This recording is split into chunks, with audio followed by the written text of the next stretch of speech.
Estamos con Adriana Savio. Ella es psicóloga forense y directora del Instituto de Criminología y Psicología Forense del Uruguay. Vamos a hablar con ella del uso de armas en nuestro país. Según las últimas cifras del Servicio de Material y Armamento del Ejército, hay en el Uruguay 650.000 armas. Vamos a ir viendo de estas 650.000 a ver cómo se distribuyen, cuántas son absolutamente registradas y legales y cuántas no. Psicóloga forense Adriana Savio, bienvenida a nuestro programa. Buenas tardes, ¿cómo está usted? Buenas tardes, bueno, muchísimas gracias por la invitación. Bueno, ¿es un problema las armas en el Uruguay o no son un problema? El Uruguay, por las últimas cifras, en base a lo que se plantea en el observatorio especializado en lo que tiene que ver con el registro de armas, está bastante sobrearmado. Es un país que está bastante sobrearmado y estamos hablando de un 88% de las armas totales que del total, o sea, del 100%, el 88% está en manos de civiles. De civiles. Bien. ¿Y estos civiles tienen registro? ¿Están autorizados a tener esas armas? Bueno, a ver, de ese 88% hay un aproximadamente 50 y pico por ciento, más o menos aproximadamente, pues son valores bastante complicados de acceder exactamente, que en realidad tienen un registro y que corresponden a las fuerzas públicas que trabajan con el tema de la seguridad. Pero hay un resto que es bastante abultado, entre un 20% aproximadamente también, que no tiene un registro. Y esto es todo un tema, porque digo, yo justamente los otros días estaba hablando con un colega tuyo en el ámbito periodístico y le planteaba que por el Observatorio Criminológico, de cada 10 actos criminales, hay 8 que integran necesariamente la presencia de un arma.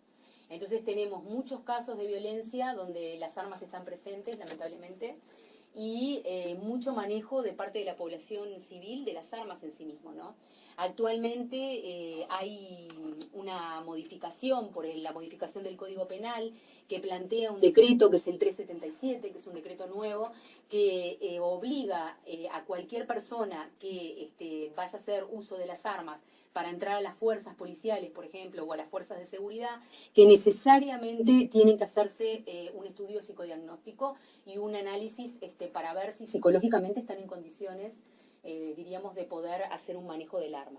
El hecho de que yo pueda estar en condiciones de entrar, por ejemplo, a la policía, como hay llamados actualmente, no quiere decir necesariamente que yo psicológicamente pueda hacer manejo del arma, ni tampoco manejar mentalmente lo que implica tener el uso de un arma, diríamos, y hacer uso de la misma, ¿no? Y aplicarla.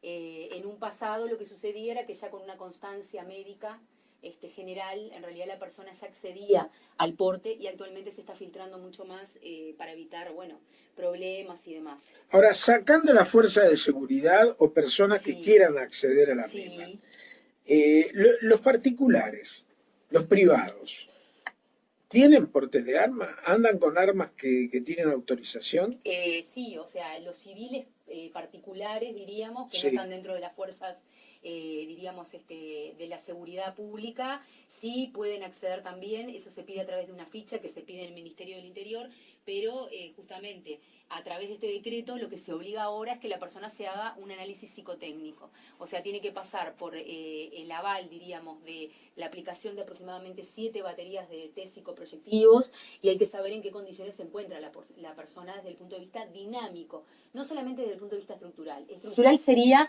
descartar que la persona delire o que tenga, diríamos, algún tipo de visión distorsionada de la realidad. Desde el punto de vista dinámico, lo que agrega el nuevo código son los elementos de trastorno de la personalidad, que la persona, por ejemplo, se sienta con poder usando el arma y se sienta con exceso de poder y puede utilizarla para hacerle un daño a alguien, o hacer un mal manejo, digamos, del arma. Tenemos que pensar, por ejemplo, en los valores impresionantes que hay de violencia doméstica actualmente, tanto de hombres como de mujeres, y también cuando aparece esa violencia doméstica en las casas, si hay un arma en esas casas. Bueno, ahí está, ¿no? los particulares, digamos, los privados, pueden tener un arma en la casa para cualquier ruido que escuchen o problema que Lo que sientan. pasa es que esto es un juego eso también, Ahí ¿no? está. Porque en realidad es tal cual lo que tú planteás, si yo tengo un arma es para usarla, que es lo que yo le planteo siempre, diríamos a mis Tienen consultantes. que saber usarla. Y tienen que saber usarla, porque si no, yo no saco un porte de armas. En realidad sí, es verdad, es necesario esto de protegernos, es muy importante el tema de la seguridad, pero para eso, a ver, si a mí me lo consultan desde el punto de vista técnico, está la fuerza pública. También entiendo que no siempre la fuerza pública puede, no porque lo quiera así, sino porque a veces no puede responder de otra manera, responder de la manera que la población civil busca, de la manera más rápida y demás. Pero esto ya de portar armas es complejo, porque tenemos que ser conscientes que muchas veces las personas que puedan querer entrar a nuestra casa o que puedan querer atacarnos tienen mucho más manejo del uso del arma, la manejan sin ningún tipo de complicación, porque de hecho tiene que ver con su vida criminal cotidiana, y quizás corremos más peligro teniendo nosotros un arma y haciendo frente con un arma en las manos, que pudiéndonos defender quizás de otra manera, ¿no? O sea, quizás lo más coherente sea, diríamos, evitar la exposición, ¿no? ¿Verdad? O sea, exponernos tanto a ese tipo de situaciones. Bueno, También entiendo la demanda de la gente, ¿no? claro, lo que pasa es Claramente, que ¿no? No dejo de verlo. hay Eso. gente que está en una casa que tiene fondo Exacto. y si sienten un ruido en el fondo, de noche, tarde o de madrugada, sienten un ruido fuerte, entonces van a donde está el arma Exacto. y salen a la terraza para ver el fondo con el arma en la mano. Exacto, exacto, sí. Hay otros métodos también de seguridad, por ejemplo, hay personas que tienen, perros, que los tienen entrenados, amaestrados. El arma es un proyectil, es complicado, diríamos, una estructura de ingeniería compleja, porque yo ya cuando la estoy portando, ya estoy proyectando cosas encima del arma. Y estoy también mostrándole una amenaza importante a la otra parte, y la otra parte puede devolverme de una forma frente a la que yo no sepa defenderme como tenga que defenderme, ¿no? Pueden haber balas perdidas también, que digo, actualmente se dan muchas situaciones donde hay gente muerta por balas perdidas y por justamente usos a veces poco, diríamos, de controlados de armas, ¿no? En la calle y en los espacios públicos. ¿Qué pasa con las exigencias para portar armas acá en nuestro país? ¿Cuáles son? Actualmente, por el decreto 377, lo que se está pidiendo es no solamente el estado, diríamos, físico-técnico de la persona, o sea, la persona no puede tener un retraso, no puede tener un retardo, tiene que ser una persona en sus cabales, en sus condiciones, no pueden haber elementos estructurales desde el punto de vista psiquiátrico presentes, no puede haber elementos delirativos, pero también se agrega actualmente entonces el elemento de la personalidad. O sea, ¿qué quiere decir esto? Descartar totalmente que la persona, por ejemplo, le guste o por una cuestión de su personalidad propia le interese manejar el arma para sentirse más poderoso o para poder amenazar a otros, etcétera. Todo este tipo de elementos se agrega actualmente y con las pruebas proyectivas se descarta que la persona tenga este tipo de manejos intencionales frente al uso de armas, ¿no, verdad? Dice acá un oyente, Sí. el arma es necesario tenerla y no usarla, que porque precisarla y no tenerla, eso es bravo. Eso dice la familia Trucido de Florida. Bueno, gracias por el mensaje. Sí, entiendo perfectamente bien el planteo, ¿no? Lo que pasa es que yo ahí le contestaría también, al mismo tiempo, el tenerla ya implica, diríamos, una cierta habilitación para usarla o para utilizarla, ¿no? ¿Verdad? También muchas veces ha sucedido situaciones donde hay personas o núcleos familiares que tienen las armas porque hacen caza o utilizan de la cacería y también han pasado situaciones comprometidas, ¿no? Acá el tema es poder proteger cada vez más a la población civil, esté armada o no, de situaciones de exposición que le puedan hacer correr riesgos de vida, ¿no? Yo me puedo defender, pero bueno, el uso de arma es todo un juego. Y psicológicamente, que en realidad es la especialización en la que yo me manejo, hay una diferencia entre estar en la casa y saber que uno tiene el arma y la puede utilizar, a estar en la casa y saber que uno no tiene un arma y que se tiene que defender de otras maneras, ¿no? Ya el tener el arma en el cajón, diríamos, necesariamente habilita a que la persona lo quiera usar o tirar un tiro al aire para advertir y demás, y a veces, bueno, desgraciadamente este tipo de situaciones pueden salir no como la persona espera o lo desea, ¿no? ¿Verdad? Bueno, vamos a hacer un pequeño corte. Están escribiendo mucho nuestros oyentes. Manden su mensaje de texto al 098-120-770. Volvemos enseguida con Adriana Savio. Ella es psicóloga forense y directora del Instituto de Criminología y Psicología Forense del Uruguay. Todo un tema, todo un tema. Y entiendo.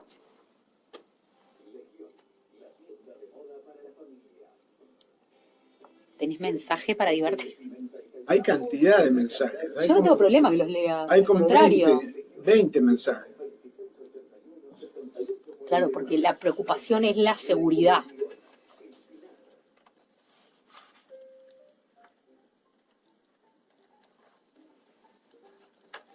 Estamos con Adriana Savio, psicóloga forense, directora del Instituto de Criminología y Psicología Forense del Uruguay. Estamos hablando sobre las armas en nuestro país. ¿Por qué un país que tiene niveles de seguridad superior a otros de la región está mucho más armada la población? ¿Cuál es el análisis que tenemos que hacer? Bueno, a ver, yo no quiero caer en espacios comunes ni que se enfurezcan conmigo. Nosotros, los uruguayos, por supuesto que tenemos un tema de seguridad actual que es real, porque estamos con problemas frente al elemento de la seguridad, pero paralelamente también somos bastante hiperrealistas y hipersensibles frente al tema de la seguridad. Yo con esto no quiero decir que nos tenemos que poner contentos porque tenemos los problemas de seguridad que tenemos y no tenemos peores problemas de seguridad, pero nuestras circunstancias de seguridad no son tan complejas en comparación, por ejemplo, con otros países de Latinoamérica. Si bien tiene un nivel de complejidad, el uruguayo es muy sensible desde el punto de vista psicosocial frente al elemento de la seguridad. No quiero caer en esto de las sensaciones térmicas ni mucho menos, porque también es irreal, porque es real que hay una situación de inseguridad compleja el día de hoy en nuestro país, pero somos muy, diríamos, quisquillosos frente a este tema de la seguridad, y si podemos asegurarnos, nos aseguramos y también nos sobreaseguramos, ¿no? Entonces esto que estábamos hablando ahora en el corte contigo, Julio, también tiene mucho que ver. A ver, yo prefiero toda la vida que por un tema de la protección del núcleo familiar, en vez de que haya un arma, se consigan un perro y lo entrenen para vigilar la casa y el predio donde está la familia, a que tengan el porte de un arma a nivel de uso civil, que ya sabemos que muchas veces hay personas que no, pero hay gente que lo saca el porte y que después ya no se ocupa más del tema, ni se entrena, ni diríamos se especializa. Esta comunicación viene de Tacuarembó. Sí. Yo tengo arma y no tengo porte, pero sé muy bien manejarla porque fui militar. Claro. No tengo perro en casa, pero si siento ruido raro de noche le toco plomo, a pesar de que acá es campaña. Richard de Tacuarembó. Sí, Richard, lo que pasa que, claro, ya perteneció a una fuerza, entonces era lo que yo justamente recién estaba señalando, ¿no? Tiene una formación en cuanto al uso, diríamos, más técnico de lo que es un implemento armado, entonces se va a manejar con otro tipo de respuesta como puede hacerlo capaz que otra persona, ¿no? ¿Verdad? Que no tenga esa formación. Acá hay otro que dice, sí. Por favor, ¿dónde se renueva la tenencia? Gracias, Jorge Ferraro. Jorge, la tenencia, en realidad, él tiene que ir a las oficinas del Ministerio del Interior, a las oficinas centrales y consultar por la renovación. Esto es interesante lo que plantea Jorge, porque la renovación de tenencia es cada 2 años. Actualmente por el nuevo Código Penal, y tiene que ir al Ministerio del Interior, a las oficinas centrales, pide la rectificación de una ficha, la va a tener que hacer llenar y va a tener que pasar por los estudios pertinentes, incluyendo los estudios justamente psicotécnicos, que son los que se agregan en la actualidad, ¿no? ¿Verdad? Las armas son necesarias, pero más necesario es estar preparado mental y físicamente para usarlas. Carlos del Banco, que es un oyente de todos los días. Está bien la observación de Carlos y bueno, siempre, a ver, esto es como quien tira semillas en distinto tipo de terrenos. En algunos casos prende y en otros no.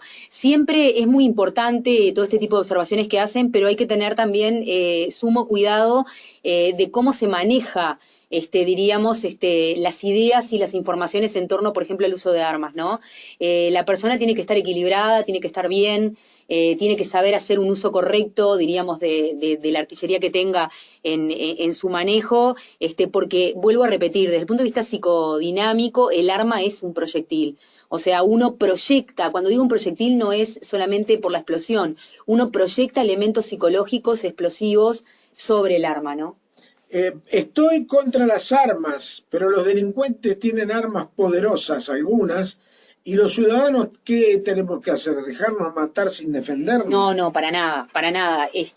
O sea, los ciudadanos lo que tenemos que hacer es mejorar, diríamos, los medios que tengamos de seguridad, evitando preferentemente el porte y el uso de armas indiscriminadamente, ¿no? Digo, porque esto es como quien le tira queroseno al fuego, o sea, con más fuego no se va diríamos, a mitigar. Tampoco, por supuesto, estoy haciendo una apología ni promoviendo que la población se exponga, todo lo contrario. Quizás tengamos que ser más estratégicos, que creo que es la mejor arma, y empezar a desarrollar otro tipo de métodos para poder protegernos y para poder tener cuidados entre nosotros. Por ejemplo, no solamente el tema de los canes, también está, por ejemplo, programas que ya se han implementado en muchos barrios como el vecino alerta, que me parece interesante. Los vecinos se ponen en contacto entre todos ellos y se alertan entre ellos cuando hay algún elemento. Están unidos por WhatsApp. Exactamente. Todo genial, dice, pero el que realmente necesita un arma, como los viejitos que viven solos en el campo, no les permiten tener un arma y los matan como perros, dice. Esto es terrible. Perdón, viejitos, dice después. Sí, ese es un tema bastante complicado. Igualmente la gente del interior tiene un manejo con respecto a las armas también bastante distinto, porque está instalado esto de la cacería, que es muy común en las culturas y en la población más del interior del país, ¿no, verdad? En los casos donde hay personas de tercera edad viviendo solas, apartadas, eso es una obligación y una responsabilidad nuestra civil, de ver la manera de que estas personas que están muy veteranas no estén solas y estén viviendo en otro tipo de comunidades o más acompañadas, para evitar este tipo de situaciones de exposición frente a la inseguridad, ¿no? ¿Verdad? Que desgraciadamente es un tema en el tapete el día de hoy que nos compromete a todos. Muchas gracias, Adriana Savio. Gracias a vos. Psicóloga forense, directora del Instituto de Criminología y Psicología Forense del Uruguay, nos puso al día con el tema de las armas. En total en nuestro país hay 650.000 armas. Bueno, esa sensación de inseguridad la tienen que cubrir ustedes, ya sea con un perro, con estar colgado el WhatsApp con otros amigos. Exacto, capaz que más apuntando al elemento comunitario, porque también acá hay presente una cuestión que tiene que ver con la responsabilidad nuestra como sociedad civil. No solamente todo tiene que estar cargado encima de las fuerzas públicas, como por ejemplo la policía, otro tipo de fuerzas, o lo jurídico únicamente. También nosotros como ciudadanos tenemos elementos y hay estrategias para unirse y para erradicar la inseguridad desde nuestros lugares ciudadanos. Yo creo que eso es muy valioso y quizás no suplante el elemento necesariamente de manera total de el necesitar, entre comillas, o sentir necesitar tantas armas, pero pueda mitigar un poco más este tema, ¿no, verdad? Y unirnos más para hacer frente a este tipo de flagelos como la inseguridad que nos ataca a todos y que todos somos responsables también en un nivel y que tenemos que unirnos para poder ayudarnos entre todos. Muchas gracias, Adriana Savio, psicóloga forense, directora del Instituto de Criminología